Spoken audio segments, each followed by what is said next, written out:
bíblica, Dios de gracia.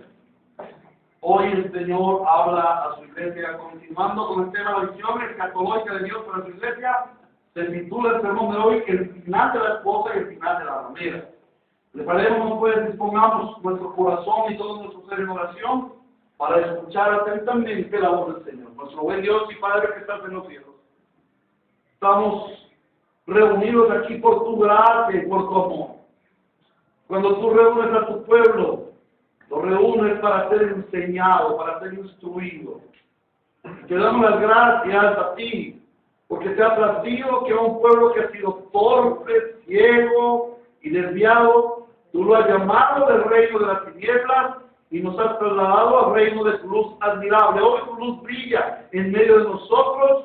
Hoy tu palabra se hace evidente a nuestros ojos, a nuestra mente, a nuestro corazón, a nuestros oídos.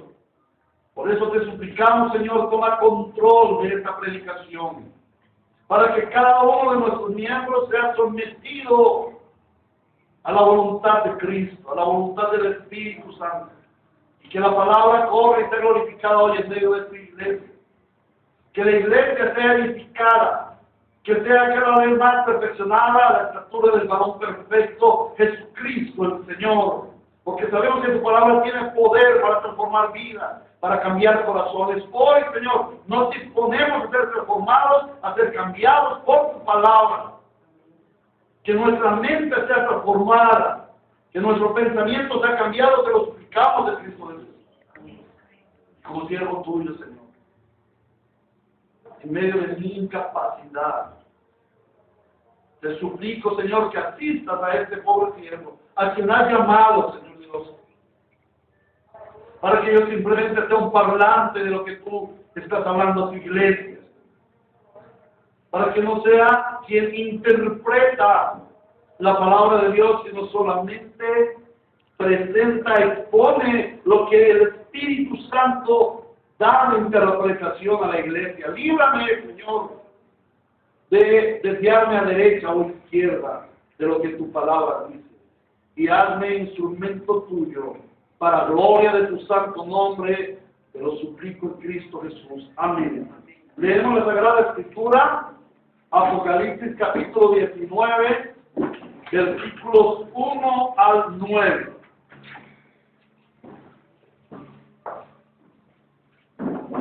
Todos, exceptuando a alguien que esté incapacitado, debemos estar en pie. El culto al Señor no es un juego. Es la presencia misma de Cristo en medio de nosotros. Y Él es digno de ser reverenciado, de ser honrado, y una manifestación de poder nosotros. Apocalipsis, capítulo 19, versículos 1 al 9. Después de esto, oí en el cielo un tremendo bullicio, como el de una inmensa multitud que exclamaba: ¡Aleluya! La salvación, la gloria y el poder son de nuestro Dios, pues sus juicios son verdaderos y justos. Ha condenado a la famosa prostituta que con sus adulterios corrompía la tierra. Ha vindicado la sangre de los siervos de Dios derramada por ella. Y volvieron a exclamar: ¡Aleluya! El humo de ella sube por los siglos de los siglos. Entonces los 24 ancianos y los 4 seres vivientes se postraron y adoraron a Dios que estaba sentado en el trono y dijeron: Amén, aleluya. Y del trono salió una voz que decía: alaben ustedes a nuestro Dios todos sus siervos, grandes y pequeños, que con reverente temor le sirven. Después oí voces como el rumor de una inmensa multitud, con el estruendo de una catarata y con el retumbar de potentes truenos, que exclamaban: aleluya, ya ha comenzado a reinar el Señor, nuestro Dios todopoderoso. Alegrémonos y regocijémonos y démosle gloria. Ya ha llegado el día de las bodas del Cordero. Su novia se ha preparado y será concedido vestirse de lino fino, limpio y resplandeciente. El lino fino representa las acciones justas de los santos. El ángel me dijo: escribe, dichosos los que han sido convidados a la cena de las bodas del Cordero. Y añadió: estas son las palabras verdaderas de Dios. Palabra de Dios. Amén. Esto es lo que el Señor hizo. Retomando la serie de enseñanzas acerca de la visión de Dios para la iglesia, recordamos que en un pasado sermón llegamos a la visión que Dios tiene para el futuro de su iglesia, la visión al futuro. Vimos que la visión de la iglesia no es para esta tierra, como algunos pretenden poner visión en su iglesia. Visionamos una iglesia que sea grande, visionamos una iglesia que alcance gente, visionamos una iglesia que sea poderosa, visionamos una iglesia llena de milagros y cosas así, pero esta visión es corta. Y solamente se limita a esta vida, a este tiempo, a este mundo. Y vemos que lo más importante de la visión de Dios es lo escatológico, o sea, lo que está por venir.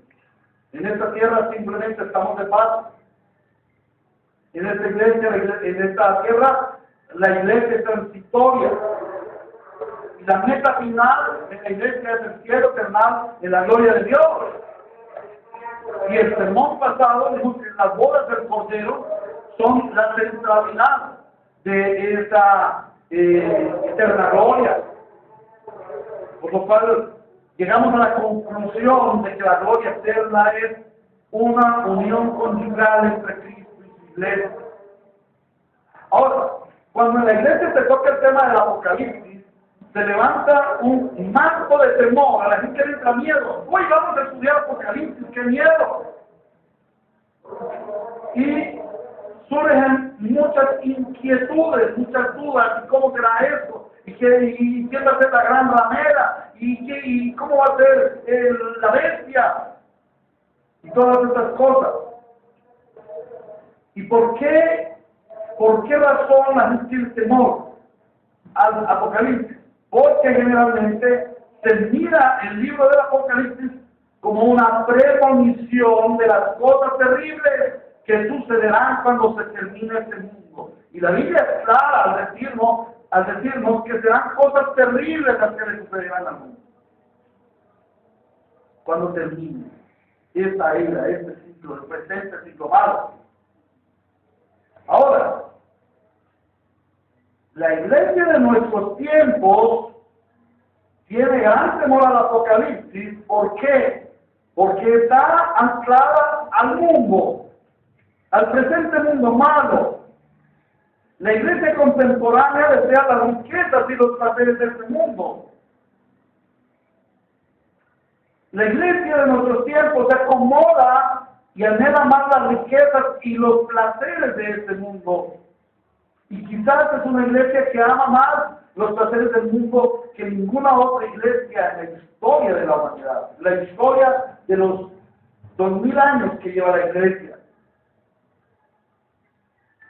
Hoy en día es tan aferrado ese amor de la iglesia por el mundo que la iglesia pretende santificar la forma de vida del mundo. Y he escuchado de líderes religiosos, no les puedo llamar pastores cristianos, sino líderes religiosos, falsos profetas, falsos apóstoles, que son capaces de decir que las riquezas mundanas, y en nuestro medio podríamos decir que son riquezas mundanas, porque nosotros hemos sido terriblemente afectados por las riquezas del narcotráfico, de la violencia, de la muerte que se ha cernido sobre nuestra nación por causa del pecado evidente. Entonces algunos falsos profetas dicen que cuando un mafioso da sus riquezas o presenta sus riquezas a la iglesia, estas se santifican. Bueno, no sé cómo las santificará Dios, porque para Dios esas riquezas son aborrecibles. Y si Él quiere darle riquezas a su iglesia, no se las va a dar de proveniencia deshonesta y pecaminosa. He conocido de mafiosos y contrabandistas que van a una iglesia o a un pastor y le dicen: mira, voy a enviar un cargamento y te voy a dejar una ofrenda para que tú pongas a esas viejas que oran y las pongas mañana, tarde y noche a orar para que nos vaya bien en el cargamento. Y que cuando llegue ese cargamento vas a recibir otra buena porción. Entonces, el pastor codicioso de ganancias deshonestas manipula a los creyentes y les hace pensar que este delito, que esta delincuencia es santificada por medio de sus oraciones. Eso no lo vemos en la Sagrada Escritura. Si Dios quiere sostener a su iglesia, muy seguramente, con toda seguridad, no la va a sostener mediante riquezas impías. Él es el dueño del oro y de la plata y da a sus siervos como Él quiera. De tal forma que si tú eres tentado a recibir riquezas deshonestas, evítalas, porque no es más que una tentación. Ahora, debido a este anclaje que tiene la iglesia moderna en este mundo, la gran mayoría de cristianos tienen temor a la muerte. Porque para la gran mayoría de cristianos, lo bueno de ser cristiano son las comodidades de esta vida. De hecho, han acudido a Cristo para que Él les dé comodidades de este mundo. Pero hay casos que son los cristianos que piensan en las riquezas gloriosas y celestiales y eternas en Cristo Jesús. Por eso los cristianos de hoy en día tienen un gran temor a la muerte, porque están anclados al mundo y tendrían oraciones al Señor como decirle: Señor, pero déjame llevar un poco de mis lingotes de oro al cielo. A los cristianos de este siglo, de este modernismo, les gustaría una prolongación de su vida terrenal. Y algunos toman aquel texto en donde el rey Ezequías pide por prolongación de su vida y dice: mira, ahí está, nosotros podemos pedirle a Dios prolongación de nuestra vida. No, hermanos, este fue un solo caso específico de la Biblia y un gran ejemplo para nosotros los creyentes, para que no anhelemos lo que no es prudente, porque en esos 15 años el rey Ezequías infortunadamente cayó a lo más bajo. Debemos ser, como lo dice el apóstol Pablo, inspirado por el Espíritu Santo.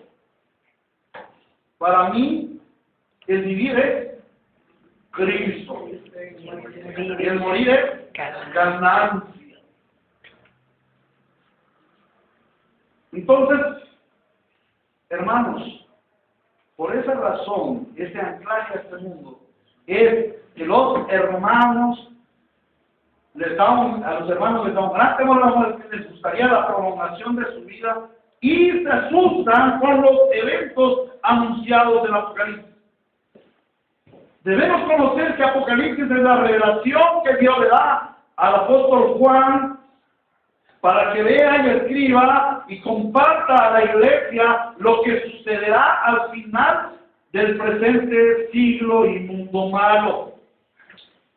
Y lo más importante de la revelación de Apocalipsis para su iglesia es la gran victoria de Cristo con sus santos sobre nuestro adversario, el diablo, y con la que ha perseguido a la iglesia por siglos.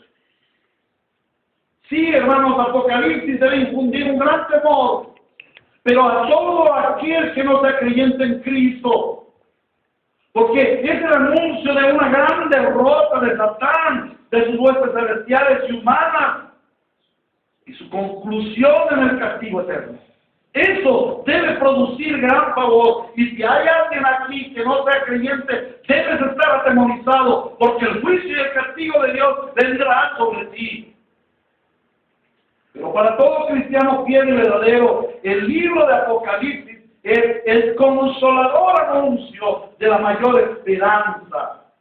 Es la consumación del Evangelio, porque en el libro de Apocalipsis encontramos el cumplimiento pleno de todas las promesas de Dios hechas a su pueblo en toda la historia de la redención.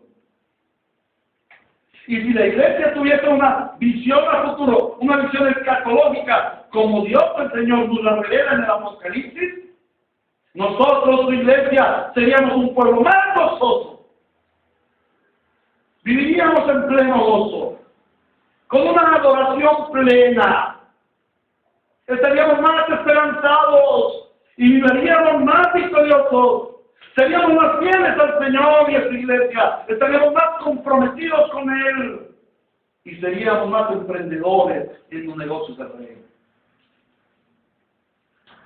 Uno de los más importantes sentidos que debemos darle a la interpretación del Apocalipsis es la posición de la iglesia en los tiempos venideros, en el futuro celestial.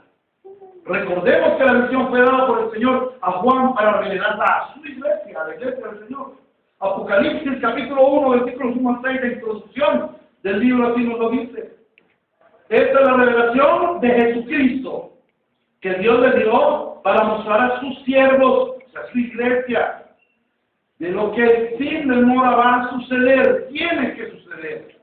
Jesucristo envió a su ángel para dar a conocer la revelación a su siervo Juan, quien por su parte la fe de la verdad, escribiendo todo lo que vio, a saber, la palabra de Dios y el testimonio de Jesucristo.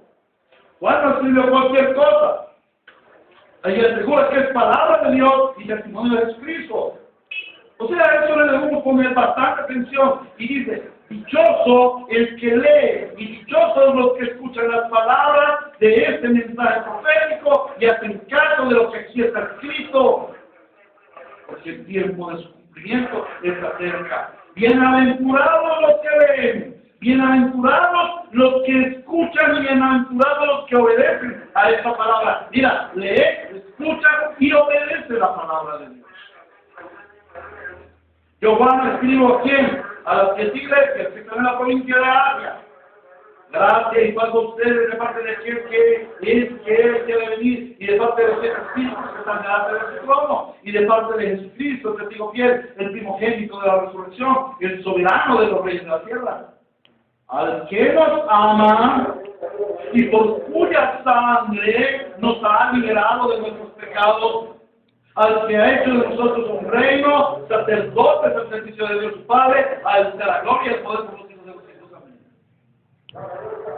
Este mensaje debe producir en nosotros una gran alegría, un gran consuelo, porque estas cosas que escribe el Señor, que hace escribir a Juan, se van a suceder. Y se van a suceder para nuestro beneficio y para la gloria de Dios. Ahora, el texto que esta mañana estudiamos nos habla de la futura y esperanzadora posición que Dios le da a su iglesia, en contraste al juicio, la condenación y el desgraciado final que le espera a la ramera. Con el fin de comprender mejor el texto que el Señor nos revela esta mañana, lo explicaremos en 3 secciones. La primera es la descripción de las 2 mujeres. La segunda es el final de la ramera y la tercera es el final de la esposa. En primer lugar, vamos a ver la descripción de las 2 mujeres. Cuando observamos el texto, podemos ver que allí se mencionan 2 mujeres. Por una parte está una ramera o prostituta, pero por otro lado está la novia, una novia. Debemos comprender que el Apocalipsis es un libro figurado, o sea que usa figuras como analogía de las cosas reales. Y en este caso, usa la figura de 2 mujeres para describir a 2 grupos de gente. Y la primera en ser mencionada es la prostituta. La palabra prostituta usada aquí proviene del vocablo griego porné, que significa mujer vendida, mujer que se vende por salario, la que vive de manera licenciosa, mujer infiel, mujer impura sexualmente. Pero en el texto no se refiere simplemente a una mujer prostituta, sino a un grupo o cuerpo de personas que han sido infieles a Dios. Y ya en el Antiguo Testamento vemos esta misma descripción que Dios hace de Israel, su pueblo, como ramera. Nos dice que leamos Oseas capítulos 1 al 3, Isaías 1:21, Jeremías 3, 1 y 2, Ezequiel capítulos 16 y 23, entre muchos pasajes de la Biblia en donde el Señor trata a Israel como una ramera. Pero también Dios llama a otras naciones como ramera, como prostituta. Isaías 23:15 y Nahum 3:1. El nombre de ramera en el Apocalipsis describe al grupo de gentes que han sido rebeldes a Dios, que no han creído en Cristo y han rechazado su evangelio. Esas son personas consideradas por Dios como los infieles, los incrédulos. Veamos algunas de las características de esta ramera. En primer lugar, es famosa. Dice el texto allí que es famosa. Vamos a mirar Apocalipsis, capítulo 19. Dice el Señor, versículo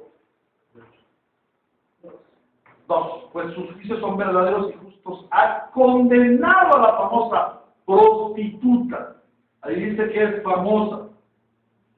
O sea, la prostituta ha ganado un gran renombre entre los hombres.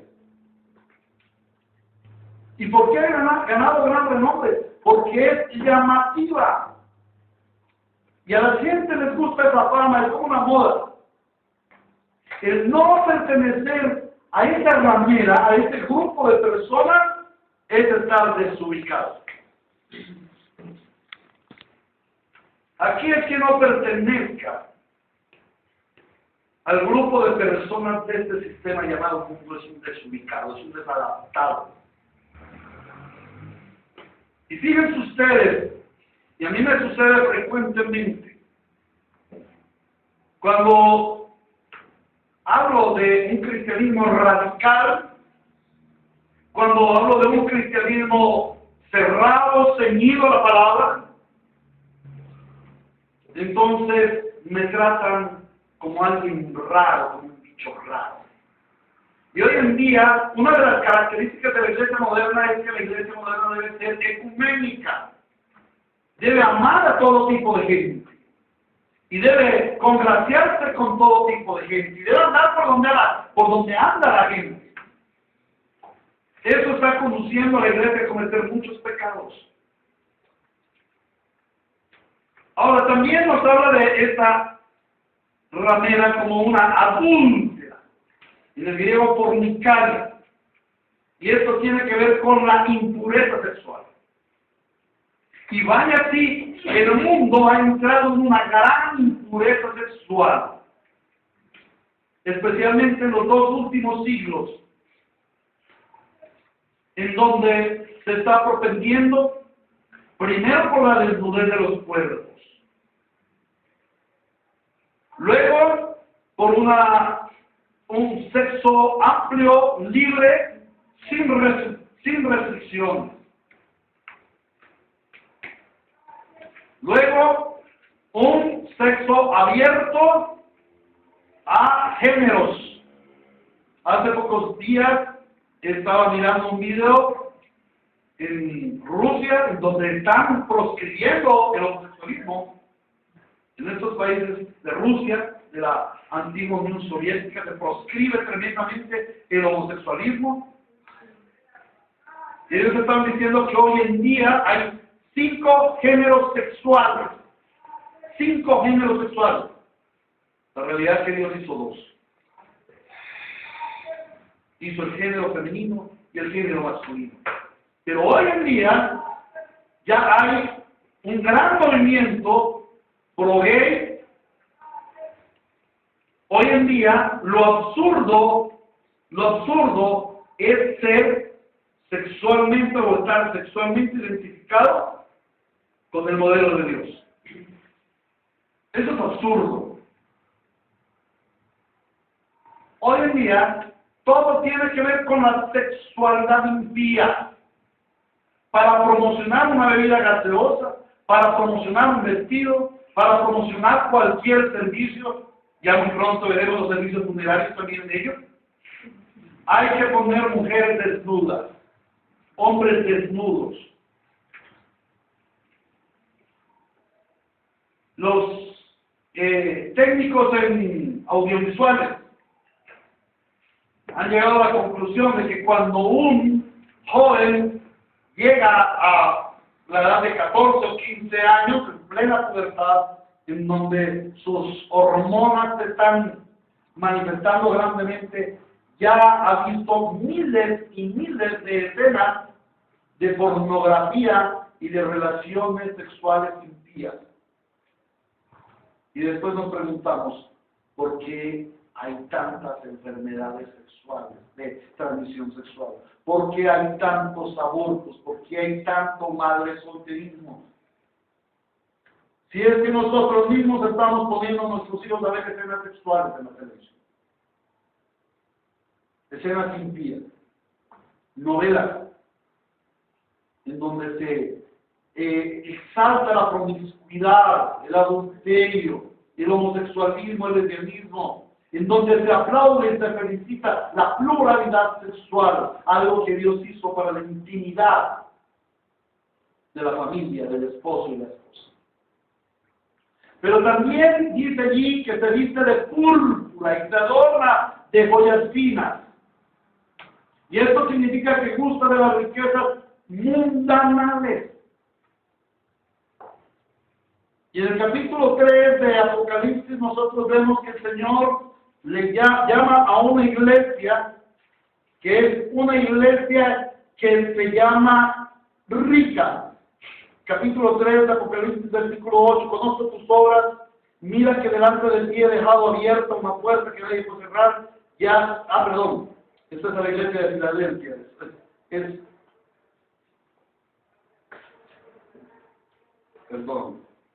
a la iglesia de la Odisea. Esto dice el amén, el testigo fiel y veraz, el soberano de la creación de Dios. Conozco tus obras, sé que no eres ni frío ni caliente, o ahora lo uno o lo otro, por tanto, como no eres ni frío ni caliente, sino tibio, estoy por preguntarte de mi boca. Dice, soy rico, me he enriquecido y no me hace falta nada, pero no te das cuenta de que el infeliz y miserable, el pobre, ciego y desnudo eres tú. La iglesia de la Odisea era una iglesia que se preciaba de tener grandes riquezas mundanales, pues es un espejo de lo que hoy en día es la iglesia. La famosa catedral de cristal, los grandes templos con grandes atracciones y espectáculos atractivos, en donde hay de todo menos palabra de Dios. Entonces nos habla de una ramera vestida de púrpura y adornada de joyas finas, o sea, las riquezas mundanales. ¿Y qué es lo que propende hoy la sociedad, el consumismo? Que todos los hombres sean ricos. ¿Y cómo muestran sus riquezas? Por medio de posesiones. ¿Y cómo se llega a esas posesiones? No importa. Hay que llegar a las posesiones. Pero lo más lógico es que se llegue a través de la esclavización, a través de la esclavitud al pecado. Por eso dice que la ramera corrompe la tierra con sus pecados. O sea, que la ramera incita a pecar a las gentes, engaña y miente, como nosotros estamos viendo en la escuela dominical. Es perseguidora de la iglesia. No le gusta la iglesia. La palabra de Dios nos dice que la iglesia, los hijos de Dios, somos enemigos del diablo. La ramera es amiga del diablo y enemiga de la iglesia. Sin embargo, hoy muchos cristianos aman ser amigos del mundo, y el que procura la amistad con el mundo se convierte en enemigo de Dios. La iglesia fiel y verdadera va a ser perseguida y va a ser asesinada. O sea que la ramera hace las obras de su padre diablo. Ahora, todo eso nos muestra que no se trata de una nación o de un grupo de naciones y reinos que han rechazado la religión cristiana. Algunos intérpretes dicen que cuando el Señor habla aquí de la gran ramera de la Babilonia, se refiere a los musulmanes, o a los comunistas, o al gran imperio norteamericano. Algunas personas llegan a hacer una analogía del capítulo 18 y aunque sí tienen muy grandes parecidos, y debe ser para nosotros una advertencia, hacen la analogía del capítulo 18 con el famoso evento de las Torres Gemelas en septiembre de 2001. Y algunas personas piensan, por una parte, que la ramera es los Estados Unidos y el sistema consumista y todo este sistema macroeconómico que tiene los Estados Unidos. Pero otros dicen, no, son los musulmanes. Dice que fueron los musulmanes los que pusieron ahí la luz. Ahora, esta no es una organización de una o varias naciones, sino que es una organización delictiva o pecaminosa conformada por toda persona que ha abrazado la religión falsa. Y no se trata de las personas que cometen actos pecaminosos, sino de todo ser que lleva en sí mismo la naturaleza de pecado y por ende es enemigo de Dios. Se ha descarriado por el camino de la entidad y se ha vendido como una prostituta a las riquezas y placeres del mundo presente, sin temer a Dios ni temer el castigo que él ha deparado para los réprobados. Pero por otro lado vamos a mirar la otra mujer, que es la novia del Cordero, y se define con este nombre a la iglesia. El Señor considera a través de toda la escritura a su pueblo escogido, a la iglesia, como su esposa. Y él habla de la iglesia como un rebaño de ovejas. Y él es el Cordero. Y él es el buen pastor. Y al contrario de la ramera, la esposa se caracteriza por ser fiel, por guardarse pura para su esposo. La esposa se viste con modestia y recato. Sus vestiduras son sencillas, pero eso la hace hermosa, porque son vestiduras puras, limpias, finas. Y no usa joyas ostentosas, sino que sus joyas son las espirituales, son los adornos de las buenas obras, como lo dice 1 Timoteo 2, 9 y 10, y 1 de Pedro 3, 3 y 4. La esposa no ama las riquezas terrenales. No ama a su esposo, porque su esposo la va a llenar de riquezas terrenales. Y esa es una de las características de la iglesia moderna. Que la iglesia moderna está amando a Cristo porque Cristo le da sus riquezas terrenales. No, la iglesia, la esposa del Cordero, ama a su esposo. Y en él haya toda su riqueza y todo su contentamiento. Ahora, habiendo visto estas dos mujeres, habiendo definido cómo son estas dos mujeres, vamos a ver el final que le espera a cada una de ellas. El segundo punto es el final de la ramera. Versículos 2 y 3, dice, pues sus juicios son verdaderos y justos, y ha condenado a la famosa prostituta que con sus adulterios corrompía la tierra. Ha vindicado la sangre de los siervos de Dios derramada por ella, y volvieron a exclamar, aleluya, y el humo de ella sube por los siglos de los siglos. Oprobioso y justo es el final deparado para la prostituta. El justo juicio del santo Dios será descargado sobre ella en plenitud. A pesar de que la ramera se vendió a muchos hombres y se vanagloriaba de ser independiente, de hacer lo que quería y de venderse a quien quería, ha llegado el momento en que no tiene un esposo que la rescate.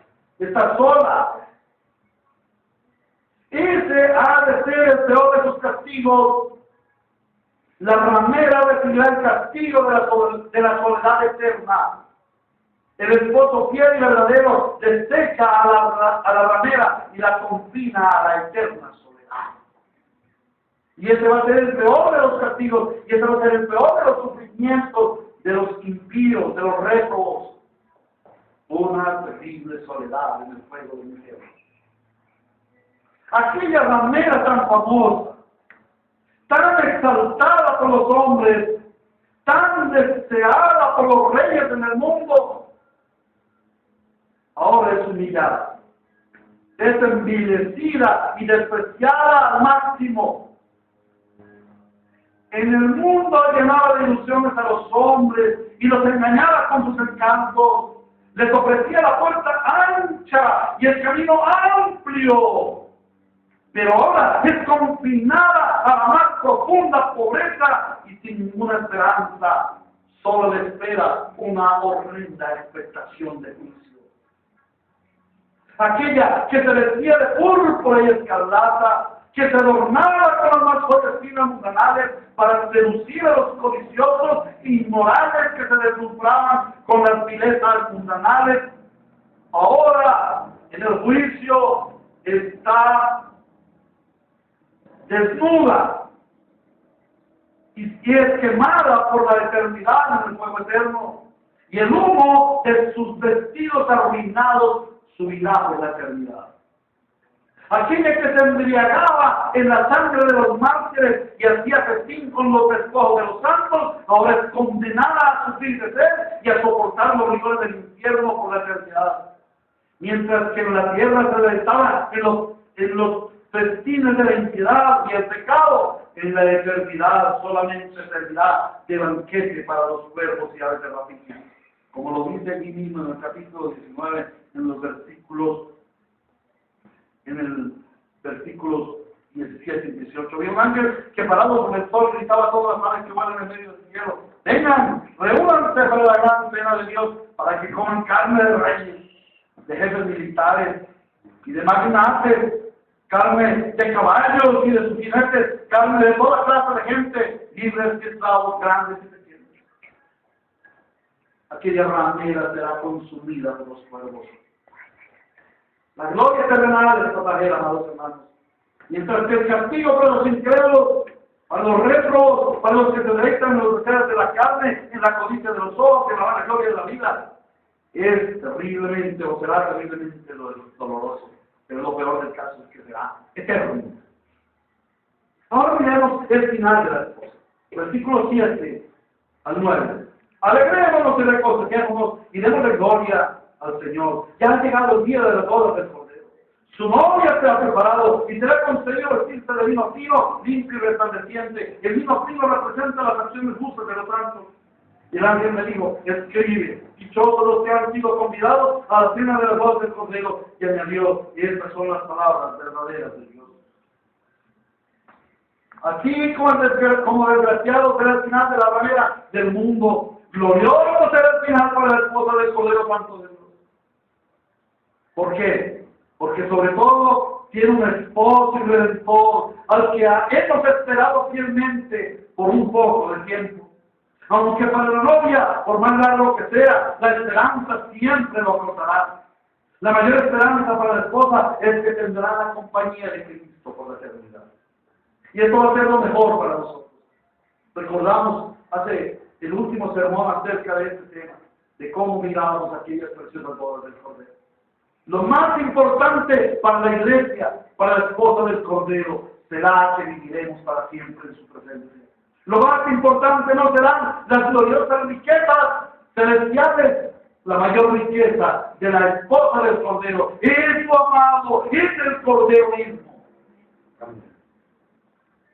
La iglesia que en el mundo fue despreciada, burlada, rechazada, perseguida y asesinada, y la sangre de sus mártires llenaba las copas de la entidad de la ramera.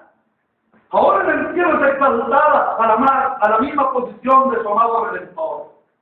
Ahora es honrada y considerada la más hermosa, la más radiante y la más valiosa. Así será presentado Cristo. La iglesia que en la tierra se vistió de pobreza y miserias, que despreció las finas joyas, los peinados ostentosos, los maquillajes llamativos y los adornos lujosos que representan las obras de pecado. En el cielo será más resplandeciente que los brillantes, las esmeraldas y el oro más puro. Ahora será concedido el vestirse de vino más fino y puro, de los vestidos más resplandecientes y hermosos, sin mancha, impureza ni contaminación alguna, y lo mejor es que estos nunca se corromperán. Aquella iglesia que despreció el sentarse con los reyes terrenales, que aborreció los banquetes libidinosos que ofrecía la gran ramera, que prefirió soportar necesidades a venderse por viles monedas del sistema llamado mundo, que despreció el camino ancho y se humilló a pasar por la puerta estrecha y andar en el camino angosto y tortuoso, ahora es sentada en el puesto de gran honor en el banquete de las bodas del Cordero, el puesto de la esposa. Oh, cuán atribulados han sido los caminos de los fieles en los pocos años de esta tierra. Pero cuán gloriosa será la eternidad de la iglesia en su eternidad con Cristo. Si solamente meditáramos en la gloriosa esperanza que tenemos, cuán deleitoso sería nuestro caminar cristiano, cuán soportables nuestros sufrimientos, cuánto poder del Espíritu tendríamos para avanzar en el reino. ¿Cuán semejante sería la iglesia del siglo XXI a la hermosa y poderosa iglesia primitiva, a aquella de los apóstoles que tenía puesta su mirada solo en la gloria de Dios?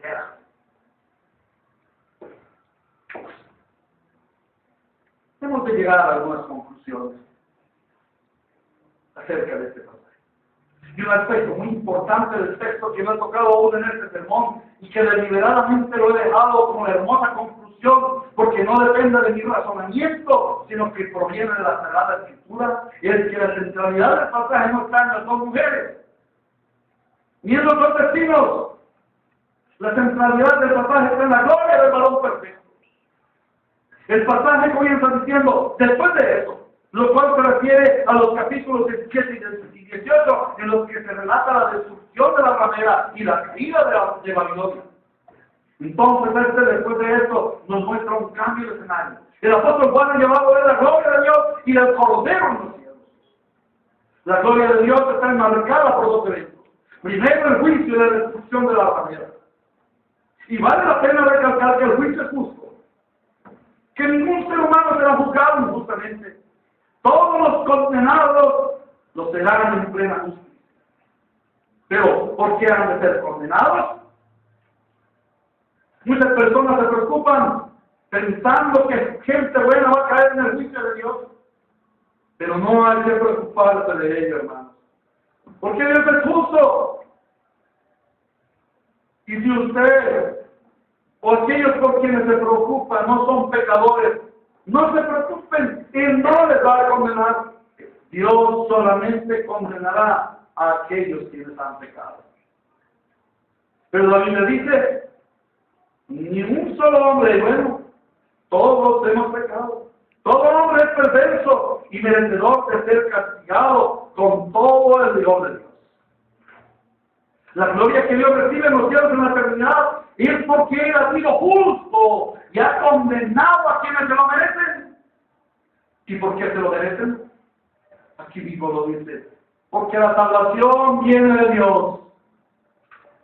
Pero ellos rechazaron a Dios y al Cordero Salvador. Ahora, el segundo evento por el cual Dios y el Cordero serán glorificados es porque se celebrarán las tan anheladas bodas del Cordero. La centralidad de toda la historia humana en este magno evento. Todo existe y es y se mueve para las bodas del Cordero de Dios. Dios ha determinado que toda la historia aquí alrededor de aquel día eterno en que el Cordero será supremamente exaltado. ¿Y cómo será exaltado? Aquel día se celebrarán las bodas del Cordero. El versículo 4 nos dice que los 24 ancianos, estos representan a los hombres redimidos por el Cordero en el pacto antiguo y en el pacto nuevo. Y los 4 seres vivientes, estos representan a los seres celestiales, arcángeles, ángeles y querubines. Fieles al Santo Señor, postrándose y adorando a Dios, que como juez supremo ha juzgado. En el versículo 6 vemos que una gran muchedumbre, no es un grupo pequeño, sino la gran muchedumbre de redimidos prorrumpen gloriosas alabanzas, porque el Rey Eterno ha comenzado a reinar. ¿Es que hasta entonces no reinaba y habría otro ocupando su trono? No, de ninguna manera. Eso no es lo que dice el texto. Esta frase, conectada con el contexto, lo que nos indica es que aquella rebelión iniciada en Génesis capítulo 3 ya ha sido absolutamente sofocada y los rebeldes han sido condenados. Ahora el Cordero reina en plenitud. Aquel Cordero que vimos degollado, sufriente, aparentemente derrotado, aparentemente la cruz del dolor para la salvación de sus escogidos, ahora se ha levantado glorioso y después de haber vencido al adversario, pisoteando la cabeza de la serpiente y de haber condenado a sus enemigos, es eternamente adorado por su pueblo redimido y amado eternamente por su esposa redimida. Así se cumple aquí el pasaje que nos dice: toda rodilla se dobla y toda lengua confiesa que Jesucristo es el Señor, para la gloria de Dios Padre. Amén. Finalmente, hemos de meditar profundamente en la exhortación que nuestro Señor nos hace en la meditación de este día. Y lo primero que hemos de hacer es reflexionar a qué grupo de personas perteneces y a quién sirves. ¿Eres de la ramera o eres de la esposa? Hoy el Señor hace una exhortación a aquellos que por la obra del Espíritu hoy han descubierto que forman parte de aquel grupo de la ramera. Hoy el Cordero le llama para que sea la novia del Señor. Hoy la salvación ha venido a tu casa. Hoy el Señor te dice: te he advertido de las cosas venideras para que te arrepientas y corras a mí. Y en mí hay la fuente de vida eterna, y en mí encuentres la salvación solo por gracia, solo por Cristo, solo por la fe, solo por la gloria de Dios. Corre a mí y serás salvado, dice el Señor. Todo el que me viene, yo no le echo fuera. Porque todo el que me cree no saldrá avergonzado, dice el Señor. Corre hoy a Cristo, que has descubierto que Él es del grupo de la gran ramera. Porque si eres de la gran ramera y no corres a Cristo ahora, solamente te espera una horrible condenación. Pero por otra parte, el Cordero de Dios llama a su esposa, a la elegida, a su rebaño de ovejas. ¿Y a qué nos llama? Él te está llamando hoy para que consideres tu alto llamado de ser esposa, aún después de haber sido ramera. Y eso es lo más precioso, que no hemos hecho nada para ser la esposa de Cristo. Que nada había en nosotros para que le agradase a Él, para que fuésemos llamados su esposa. Es solo por la gracia. Es solo porque Él nos ha llamado a ser esposa. Y como lo dice aquí el texto, su novia se ha preparado y se le ha concedido, no es y ha vencido, sino se le ha concedido vestirse de lino limpio y resplandeciente. Y luego dice: dichosos los que han sido convidados, no los que han preparado, sino los que han sido convidados a la cena de las bodas del Cordero. ¿Y quién les ha convidado? El Padre, por medio de Cristo Jesús. Entonces, hoy el Señor, al hacerte caer en cuenta y recordarte que te llama su esposa, su elegida, y que has sido ramera, pero has sido convertida en la esposa del Cordero, ahora debes ser la esposa más fiel. Ahora debes anhelar más y más al Cordero y debes deleitarte en Él y solo en Él como tu esposo y redentor. Y tu mayor riqueza debe ser su eterna compañía, su eterna comunión en devoción y alabanza. Hoy el Cordero Redentor le dice a su esposa: vive para tu esposo el Señor. Vive para tu esposo el Señor. En segundo lugar, también este pasaje nos exhorta, nos invita a considerar a la esposa de Cristo. ¿Qué significa para ti como iglesia ser la esposa de Cristo? Pero más aún, ¿qué significa para ti la esposa de Cristo? Porque algunos piensan en ser creyentes, pero no tienen un gran aprecio por la esposa del Cordero. Y es que el Cordero no va a llamar a las bodas, a la cena de las bodas del Cordero, a hombre por hombre, a individuo por individuo. Allí estará sentada en lugar reverencial la iglesia como cuerpo. La iglesia los unos con los otros. Pero oh, cuán gran amor tienen los individuos por sus familias impías. Cuán gran aprecio tienen los individuos por la gente del mundo. Y cuán gran desprecio tiene por la iglesia. Basta con ver el amor que tiene el creyente para reunirse con sus hermanos, el anhelo que tiene para estar junto a sus hermanos, orando, adorando, cantando al Señor y conociendo su preciosa palabra. ¿Cuál es el anhelo tuyo, semana? ¿Vives toda la semana anhelando aquel día glorioso, el día del Señor, para reunirte con los amados hermanos?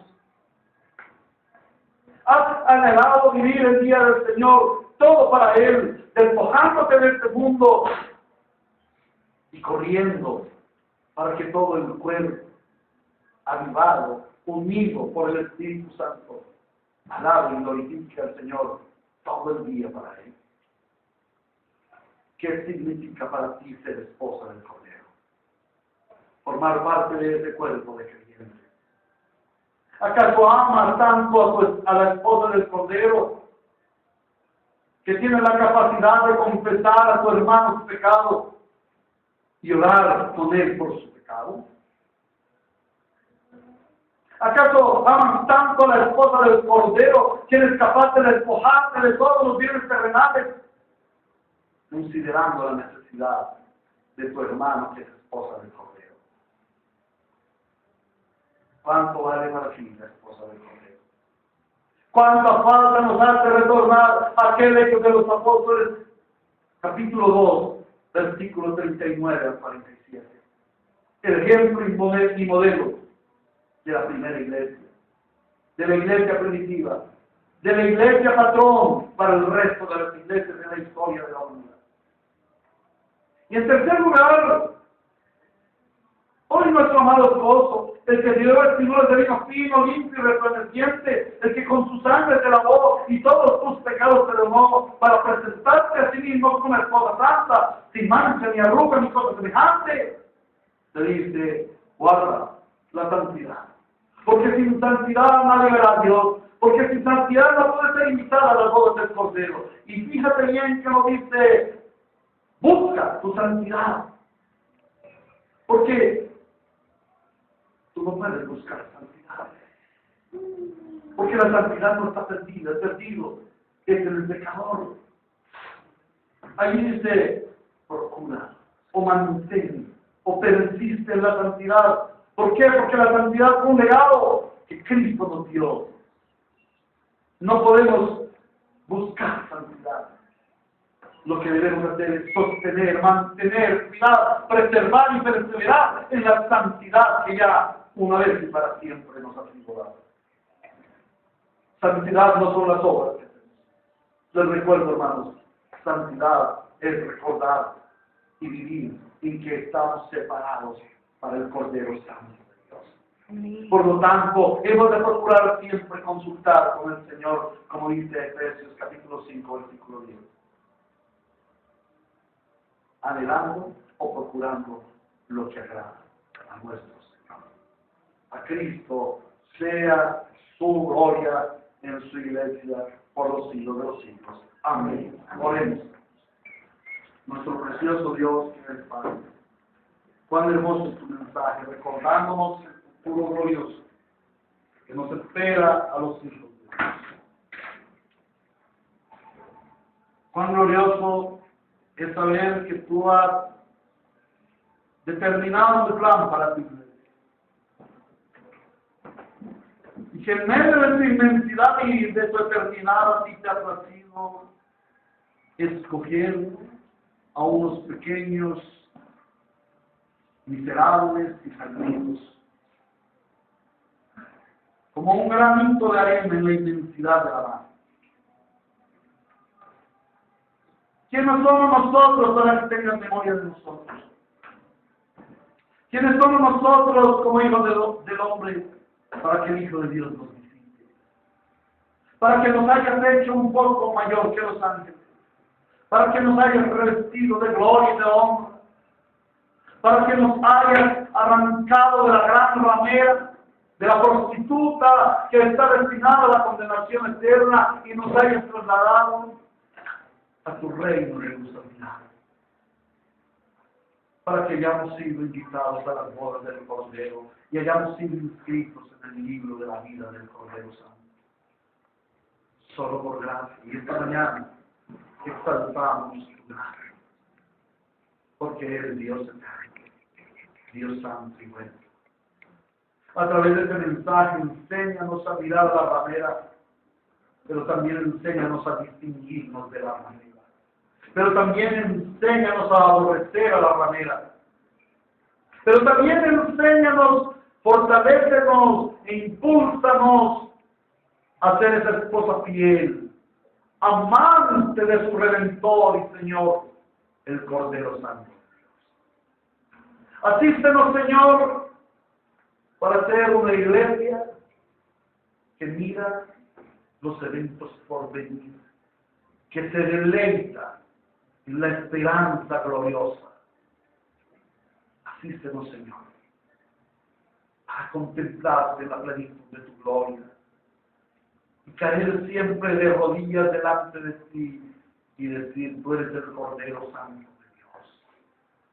Tú eres Jesucristo, el Señor, para la gloria de Dios Padre. Enséñanos